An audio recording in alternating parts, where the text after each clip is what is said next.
University of Chicago Public Policy podcast.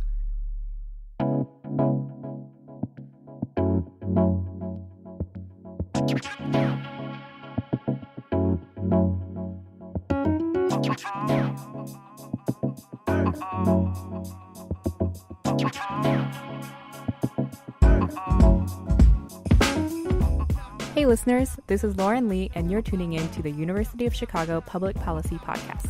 Today you're going to hear David Raban, our illustrious publisher, interview Bernardisima Fiorentino Rojas, a jazz singer from Santiago, Chile. He interviewed her in a quiet cafe in Santiago, so you'll hear some people in the background, a chime that rings whenever people enter or exit, and even a piano.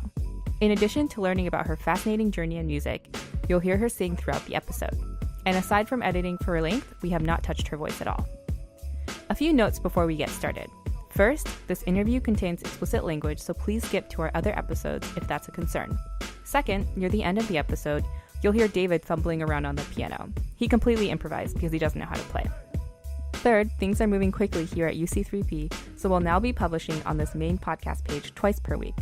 Finally, make sure to subscribe, rate, and share our other podcasts, including Thank You for Your Service, Just China, and Have You Heard, the UC3P News Quiz. Keep listening, you won't want to miss what's next.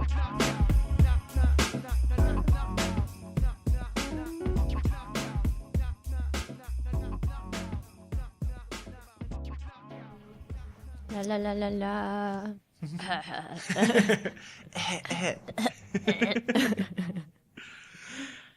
Hey podcasters, we're here bringing you another very special episode. My name is David Raban, and today I'm particularly honored to speak with Bernardisima Fiorentino Rojas. Bernardisima is a young Chilean singer born and raised in Santiago. Early in life, she sang and learned guitar. She also attended many private school lessons, practicing a variety of musical genres, especially jazz. She has performed at Festival de Providencia, played numerous venues across Santiago, and now has an album out called Como Suspender Su Incredulidad Desapareciendo por Completo, which translates to How to Completely Suspend Your Disappearing Disbelief. Bernardisima, thank you so much for speaking with me this afternoon. Thank you for inviting me. Yeah, it's all our pleasure. And I want to also say thanks at the top to Ray Andrada, who helped me the whole day, and I could not have done it without her. I read that you grew up with a musical family. Could you share more about your family, what instruments they might have played? How far back does music go in your family's history? Yeah, sure. So my dad plays the guitar and he composes songs, and he used to sing a lot at my house when I lived with him, because then they split up. And my mother used to sing, but she's a painter. So, yes, I grew up in a family where art was going on a lot. But my father is not like a musician. It was just in his time, free time. Yeah. And when did you decide to become a musician? When I was about 17. I was like at that point where you have to choose where you're gonna study next and everything, and I was thinking about design, but then like an uncle said that I should be singing because it was obviously what I wanted to do, and I was like, oh yeah, maybe you're right. I'm gonna do it. But I have been playing guitar and singing since I'm 9. It has always been in my life, music and art. Mm-hmm.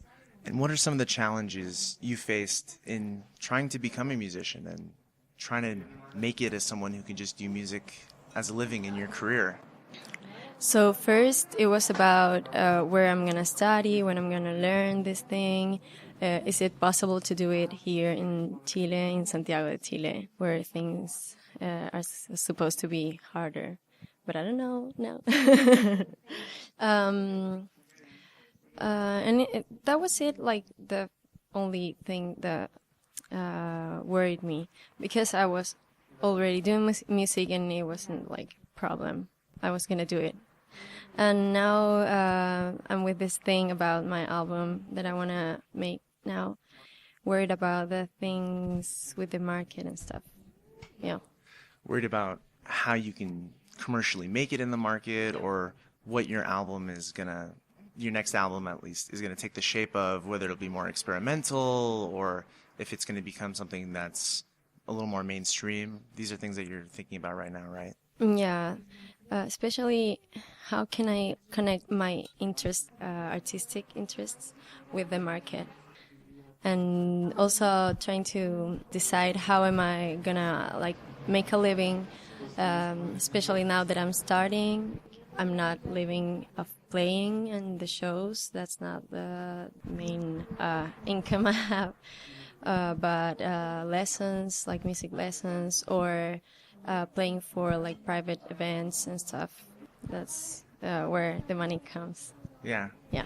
Is that what a lot of your friends and other musicians that you know are also doing? They're trying to be scrappy, figure out how to get by, just do whatever it takes. Mm-hmm. Yeah. Yeah, and being flexible.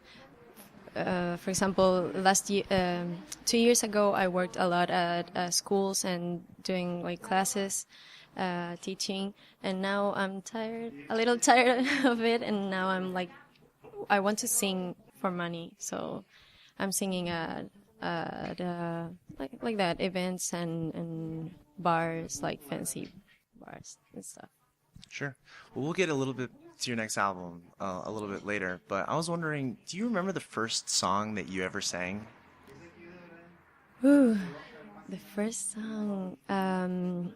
Yes. Okay, so my dad used to put this Disney music and other stuff, but the Disney and a band for children that it's called Mazapan. It's a Chilean band, so I would like learn those songs, but I was 3 years old. Does it count? Sure, of course. Okay. Yeah. Do you still know how to sing them? I guess so. Yeah, of course. Don't worry, I won't ask you to sing the okay. 3-year-old Disney songs.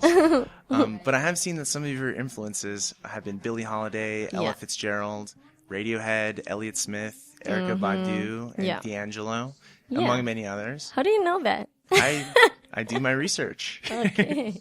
So when you sing, do you try to channel their influences into what you're doing? Or do you try to use their influences to come up with something original that's something new to you? I don't try. I just sing. I just like try to listen my friends who are playing with me, and the influence just emerge. It's all you. It just takes hold. I guess, I mean, I have my influences, and you can hear them, but I'm not like thinking I'm going to do this like this musician does, Maybe while I'm composing as an exercise sometimes, I don't know, improvising a little, and I notice, oh, this is just like Elliott Smith. Okay, I'm going to stay here.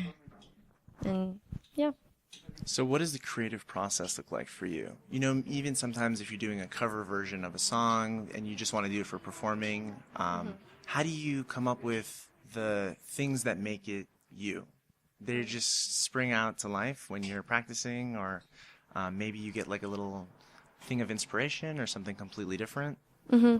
I work a lot with improvisation. That's how I learn a lot about my sounds in my voice. Like just improvising. There are some techniques to focus on the intention, the emotion, or an image you have.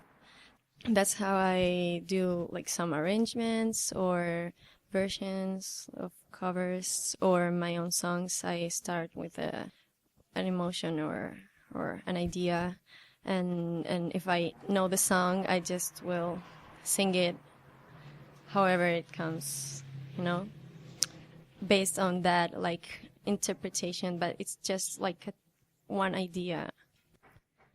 When I first saw you, it was about a week ago, and then it was at the Thelonious Lugar de Jazz, and you played a cover of My Funny Valentine with your band, and I absolutely loved it. It was so fantastic. And I was wondering how you came up with your version of My Funny Valentine, which obviously has been covered many, many times by artists all around the world. So, same thing, just listening to the music that goes around my head. That time I was like trying to figure out, like I always do, how to play these jazz tunes, you know.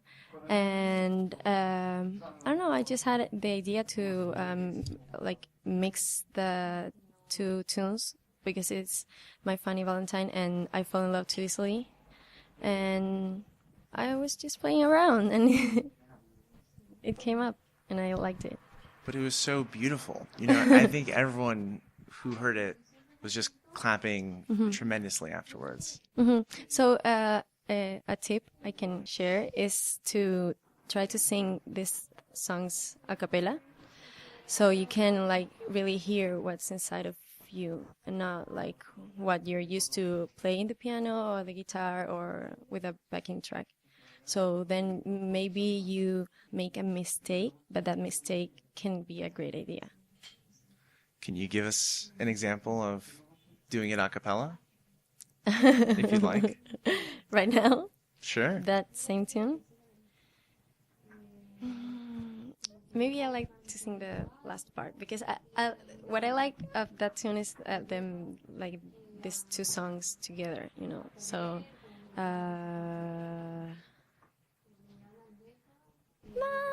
see. My heart should be well schooled, 'cause I've been fooled in the past, but still I fall in love too easily. I fall in love to stay.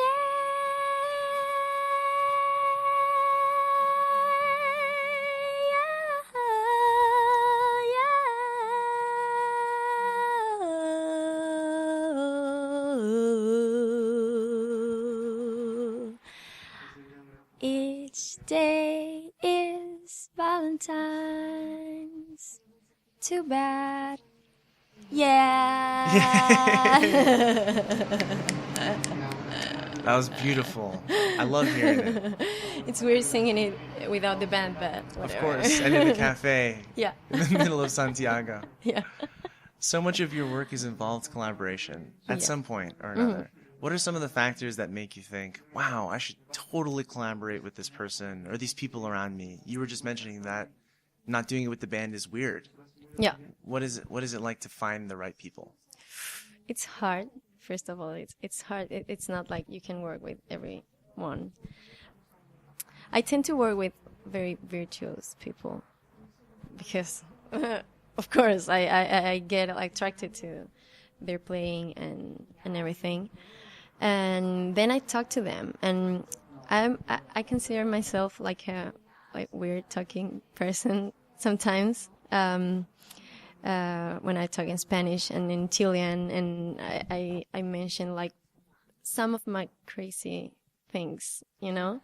And if they are into it, I know we can have something. And yeah, and then I say like, let's meet and play, and if everything is like fun, I will stay with them and try to work. Have you ever had an experience where you thought a collaboration would work really, really well, and then for some reason it just fell apart? Yeah. The first time it's a little sad, but it's the truth. So the first time I played my own songs, I was very excited about working with some of the greatest like jazz musicians here, and they are great and they played like great, but I just didn't feel like that warm, you know. Like we were all enjoying at the same time the thing, so I just didn't play with them anymore. But I found my band. The band with I'm gonna record my next album. So, and I love them. Like I'm in love with them, really. So that was good. And who's in the band? Matías Mardones is the drummer, and Cristóbal Menares, aka Willy Árbol,